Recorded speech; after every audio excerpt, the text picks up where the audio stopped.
Okay, now we're gonna get into object-oriented programming. So we're gonna start understanding how we can define classes and declaring methods and how do we call a method. And we're also gonna talk about static methods and variables and the main method as well. I think the main method you're sort of familiar with that one. Um, but basically, if I were to describe a class is like a blueprint, okay, or a template that is used declaring an object. So you can think of it this way: if we deviate from programming, um, if we have a blueprint for a building, so with that blueprint, you can go and build 10 different buildings with the same blueprint. So it's like a template that can be reused over and over again. However, there is no need to declare an object of a static class. I will explain what static classes are. Basically, static class is something that cannot be instantiated. You cannot create an object out of it. See, when we use a new keyword, when we say student s equals to new student, so we're actually creating s is an object of that class. You see, like if I were to say program, which is the class that I have, and p is new program. So what am I doing here? I'm actually creating an object of program. Okay, so p is actually the object of that program, of the program class. Now a class consists of different members.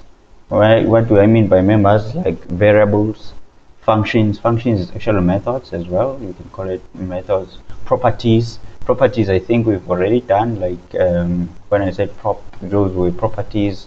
So those were properties to get and set the values as well. So now what is a method? The method is just a block of code in C# programming. So it's actually the functionality that you can put within your class, which makes your program module easy to understand. So now in object-oriented programming, classes and methods are a very important thing because they provide reusability of the code and makes your programming more secure as well. Your C# programming more secure. Not only in C# but in other languages as well, like C++ and Java and so on. Okay, so basically that's what a class is. So now let's quickly look at how we can declare a class. Already I explained that a class it's like a template or a declaration or a blueprint, okay, that is used for classifying. So it's called a class is to classify an object. So what it does, that's the way it encapsulates your members, the variables, the functions, the structures, the properties, and other components. Okay, so it's just basically a building block of object-oriented programming. So how do we create a class? So we already have a class program here. We can just say class. Maybe this class is to print or something. So you give it a name, print.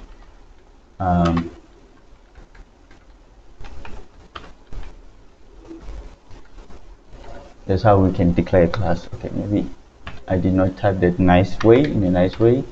So we can just, so that's how we can declare a class. So after creating class, we can use it to create its object. So an object is created using the new keyword. Like I explained, we use a new keyword. Suppose in this class I just want to print something, so I can have a method. A method is a functionality or a function. So void just means it doesn't return anything. Okay, maybe I say print name. Okay, and in this method I'm just gonna write something. Okay, one thing about the method, you must always put the parentheses because a method might contain parameters as well.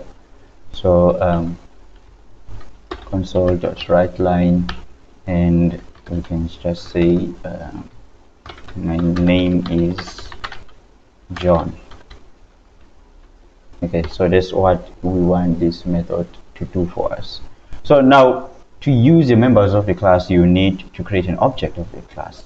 Okay, so after creating an object of the print class, then you can use the members. Basically, we can just do something like print, which is the class, and I can just say p, it's a new print. So in that way, I'm actually able to get access to the members of this class, like the method.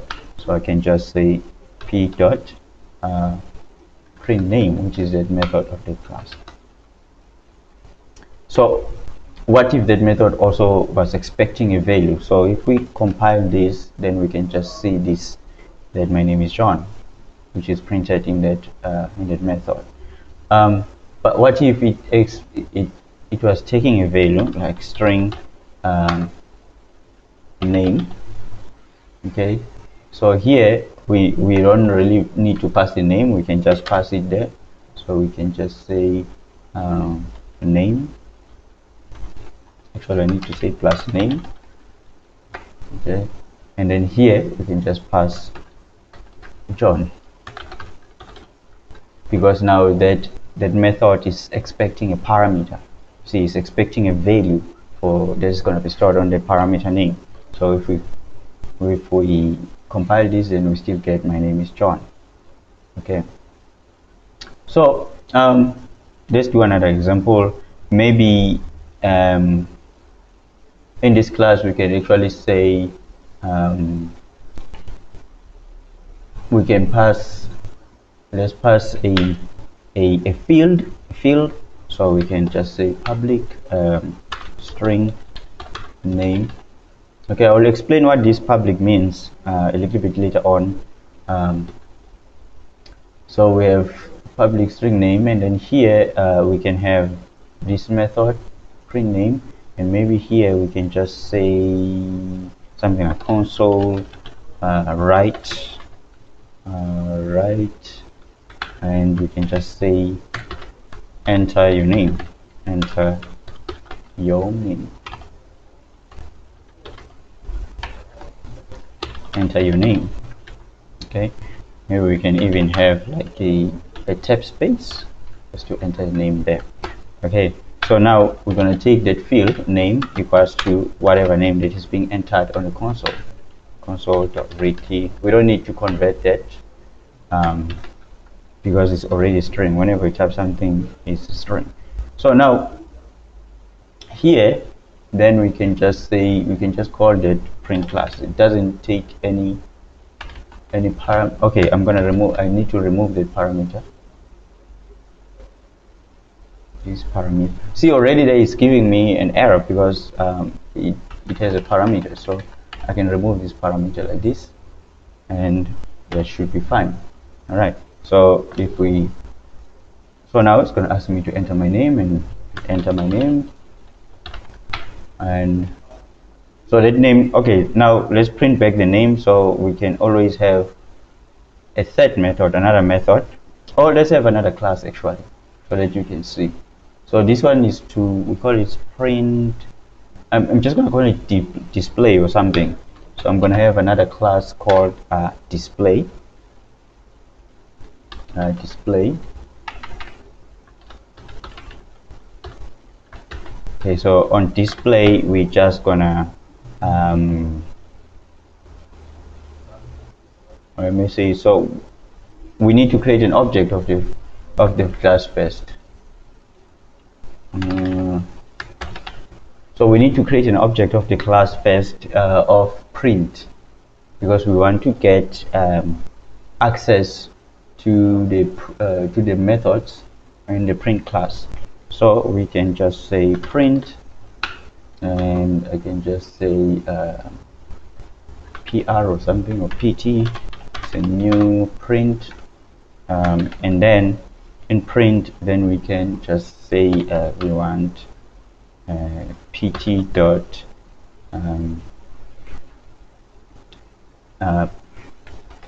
what was it, pt dot, come on. Oh yeah, I don't really have a method here, isn't it? So I need to create a method. So I'm gonna create a method. So let's say public void, and I'm just gonna show details, something like that. And then so within this method,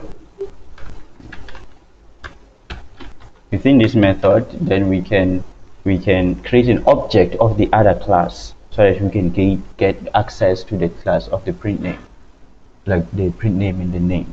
So here we can just say print pt is new print. Now we can get access there, like we can say the print name, okay, and then so which sort of execute the first class. So this is executing the first class, and then now we can also print the name variable. So we can say let me see,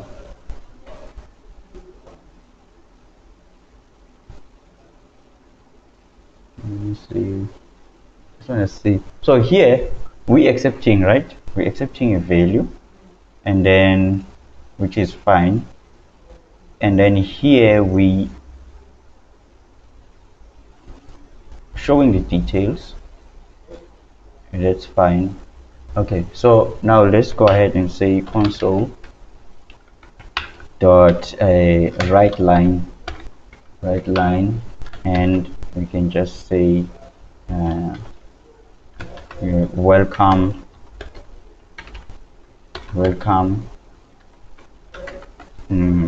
plus pt dot name. See now. So but where are we getting that name, that variable name? We're getting it from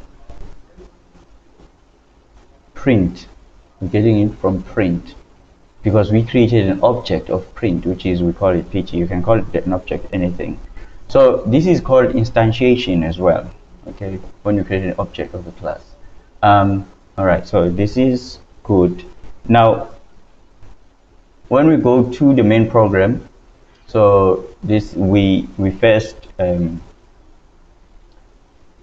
print, and then print name, and yeah, that is fine, I think. Is it? Let's see. Or is it, we're supposed to do the show details? I think we're supposed to show the show details. What is the other class? It's display. So we can say display because that's the one that's going to show display. It's new display. Okay, and the method there is show details. So we're just going to say show details. Okay, so and we can also keep the console open. Okay, so let's compile this. So there we go, enter your name, and then now it says welcome. You see now we've got 3 classes. So the first class, which is print, it accepts a value, okay, and then it stores it in the name variable. The third class is gonna run this method. So you call that method print name, which accepts the value, and because that method actually stored in the variable, but it's not really printing it out. See, so this one is printing out. So then we print that variable there, the welcome message plus the variable. So that is the how we can use classes and the method. We can create classes and methods. Now there's few guides that you should follow when creating a class or when declaring class. A class name should be a noun. It should be meaningful. I mean, like, it should mean exactly what the class is all about. Okay, it should be a noun and meaningful. So you can either use Pascal case or you can use camel case.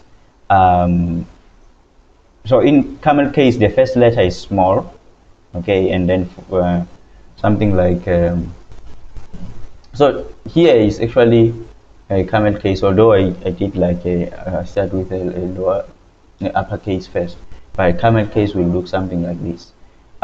Because now the problem is that the class should not contain any special characters except for the underscore, or a digit. Okay. So but it must start with a name. A class name must start with a character. It must start with a character. So you don't use reserved keywords as well for the class name. You don't use a reserved keyword. Sometimes, let's say your class name is the same as so let's say we create another class called console app4,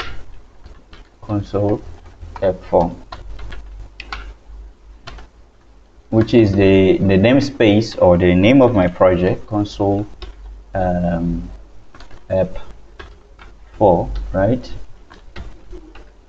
So in this way you can always do like this, start with an underscore. In case you have to do something like that, then you can start with an underscore. Okay.